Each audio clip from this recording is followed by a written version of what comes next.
예, 안녕하세요. 저는 현재 GMPT 스튜디오라고 하고 있는 운동센터를 운영하고 있습니다. 아무래도 이제 중년분들일수록 근육 감소에 대한 걱정을 하실 수밖에 없는데요. 일단 저희가 기본적으로 인간이라고 한다면 노화라고 하는 것이 좀 찾아오게 됩니다.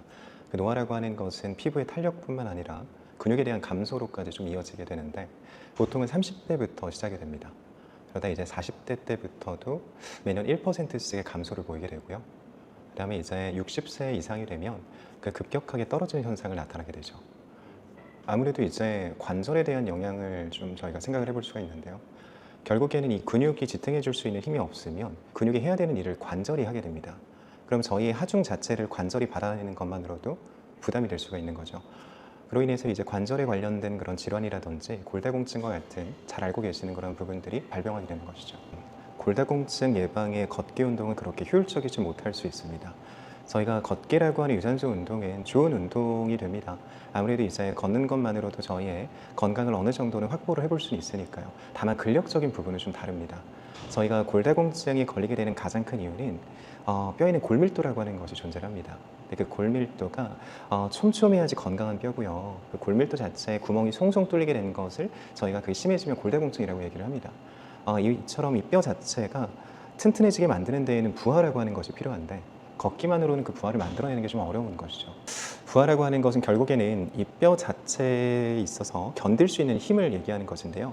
저희가 저희의 체중을 견디는 것도 이제 부하라고 볼 수가 있지만 이거는 하중 정도인 것이고요. 저희가 이 근육 자체를 결국에는 걷기의 움직임뿐만 아니라 근육이 완전히 늘어났다가 줄어드는 움직임을 통해서만 이 근육이 성장이 가능하다는 것이죠. 걷기만으로는 그만큼의 움직임이 나타나지 않을 뿐더러 아무래도 이제 걷기로 진행이 되어지는 그 하중으로는 근력을 키워내는 것은 좀 어렵습니다. 예, 아무래도 운동의 종류는 굉장히 다양한데요. 중년이라고 하는 그러한 특성을 좀 고려를 한다면 결국에는 이 관절이 약화가 되어져 있으신 분들이 대다수이실 거고요. 그 다음에 이 운동을 진행하시려고 하는 분들도 그 전에는 운동을 잘 못하셨을 분일 가능성이 높습니다. 보통 그런 경우에는 저희가 운동의 강도를 조절하는 것이 가장 중요한데요. 보통 처음에 진행을 하실 때에는 일반적으로 알고 계시는 스쿼트로 예를 들자면 이 스쿼트라고 하는 동작은 근력을 키우는 데 굉장히 도움이 되는 동작입니다. 다만 젊은 분들이 하시는 것처럼 그냥 일반적인 스쿼트를 하게 되면 관절이 안 좋으신 분들은 무릎에 통증을 느끼시게 되고요. 그로 인해서 스쿼트를 하면 무릎이 아프구나 라는 잘못된 생각을 좀 하시게 됩니다. 그러면 이 스쿼트의 강도를 낮추는 방법은 의외로 간단한데요. 스쿼트는 깊게 앉을수록 강도가 높아지고요. 낮게 앉을수록 강도 자체가 아무래도 좀 약해지게 됩니다. 그러면 이런 의자와 같은 것을 이용해서 의자에 앉았다가 일어나는 것만으로도 스쿼트 동작의 강도를 좀 낮춰볼 수가 있는 거죠. 이 의자를 두시고 높이는 사실 크게 상관이 없습니다. 말씀드린 것처럼 높이가 높아질수록 강도는 좀 약해지는 것이고요. 높이가 낮아질수록 강도가 좀 강해지는 것이라고 봐주시면 됩니다. 이 의자를 등지고 서주시고요. 의자에 있어서 첫 번째로는 앞에 쓰신 상태로 다리의 넓이는 어깨 넓이만큼만 벌려줍니다. 이 상태에서 손을 앞쪽으로 쭉 뻗어주시고요. 손을 뻗게 되면 자연스럽게 척추가 세워지게 되는 효과가 있으니 이 손이 좀 아프시더라도 들고 계시는 게 좋습니다. 손을 들고 있는 상태에서 천천히 의자에 엉덩이를 살짝 댔다가 그대로 일어나 주시기만 하면 됩니다. 등을 붙이게 되면 운동의 강도를 조금 더 약하게 가져가 볼 수가 있고요. 내가 이 동작을 시행했을 때 무릎에 대한 통증이 좀 느껴진다면 높이를 높이시거나 아니면 등받이에 완전히 기대는 형식으로 해서 앉았다가 일어나는 방법도 좋은 방법입니다. 근데 무릎에 통증이 없다는 전제하에서 이 상체의 각도 자체를 뒤로 눕히지 마시고 엉덩이만 댔다가 일어나는 겁니다. 이렇게 진행하는 방식이 운동의 효과는 훨씬 더 높습니다. 이 무릎 자체의 건강에 따라서 좀 달라질 것 같기는 한데요. 일단 저희가 무릎을 보호하기 위해서 많은 분들이 이 허벅지 앞쪽만을 좀 생각을 하십니다. 근데 실제로 무릎 자체의 안정성을 도와주는 근육은요, 햄스트링이라고 하는 뒤쪽 근육의 역할이 훨씬 더 큽니다. 그래서 햄스트링 위쪽에는 이제 엉덩이 근육이라고 하는 대근육이 또 존재를 하거든요. 저희가 엉덩이 근육과 햄스트링을 동시에 발달시킬 수 있는 동작 또한 도움이 많이 되죠. 그 중에서는 이제 ong덩이를 들어 올리는 동작인 힙 브릿지라고 하는 동작이 있습니다. 매트나 바닥에서 좀 진행을 해보시면 되고요.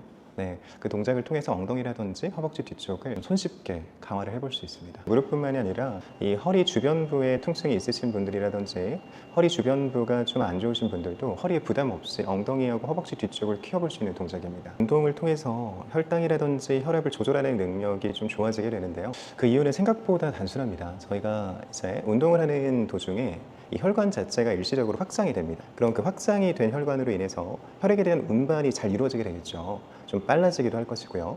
그럼 이는 곧 이제 혈액순환이 잘 된다 라고 표현을 할 수가 있습니다. 그러면 이 혈관 자체가 확장이 되어진 상태에서 혈액이 잘 운반이 되어지니 혈액순환이 잘 되게 됨으로써 이제 혈압에 대한 조절 능력이 좋아지게 되는 것이고요. 그 다음에 혈당 같은 경우에도 저희가 근력 운동을 진행을 하게 되면 자연스럽게 포도당이라고 하는 부분을 에너지원으로 사용하게 됩니다. 그걸 에너지원으로 사용하는 과정에서 혈당에 대한 조절 능력이 좋아지게 되는 것이죠. 많은 분들께서 이 운동을 한다라고 한다면 뭔가 특정한 공간, 그 다음에 내가 이 시간 자체를 충분히 할애해야 된다고 많이들 생각하시는데요. 사실 저희가 건강을 위한 근력은요, 생각보다 그렇게 많은 시간이 필요하지 않습니다. 그리고 공간에 대한 제약도 필요하지 않고요. 저희가 한 번에 많이 하는 것보다는 조금씩 자주 하시는 것이 좋은데요. 보통 10분 정도만 투자하시면 됩니다. 예, 맞습니다. 네. 그러면 그 5분에 대한 설정을 어떻게 하냐? 단순한데요. 저희가 이 의자를 대고 스쿼트를 진행을 할 때에는 한 번 하실 때마다 15회 정도로 이제 구성을 하셔서 그거를 이제 3번 정도만 반복을 해주시면 되고요.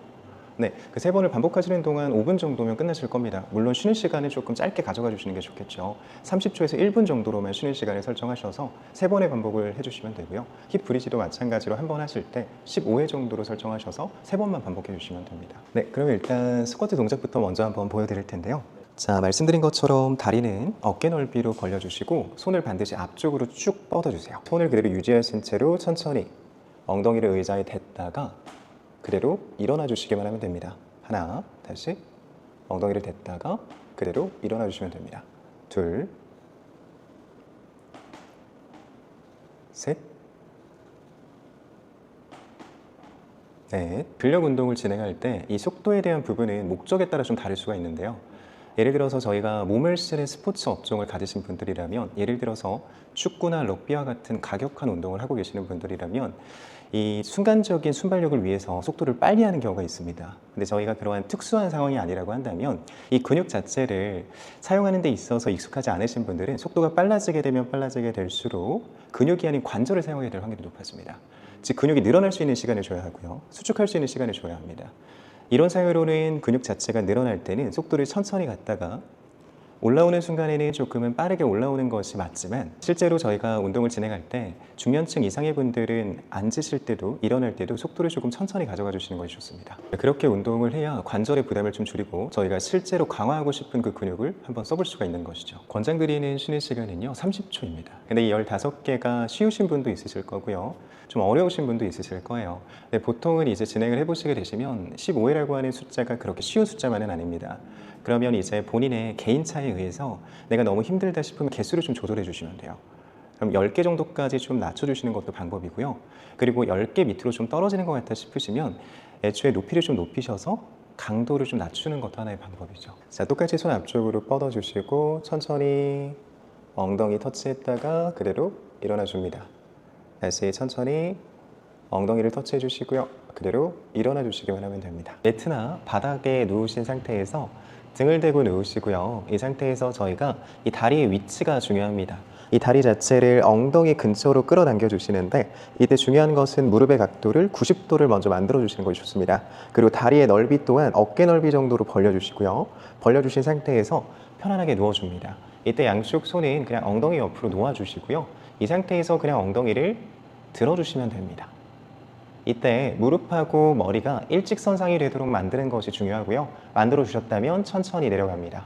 그리고 다시 엉덩이를 끌어올리면서 하나, 다시 엉덩이를 올려주면서 둘, 다시 엉덩이를 올려주면서 셋, 5개까지 해보겠습니다. 다시 넷, 엉덩이를 끌어올리면서 5, 이렇게 진행을 해주시면 됩니다. 햄스트링보다도 엉덩이 쪽에 조금 더 좋은 자극이 찾아오면 잘하고 계신 건데요.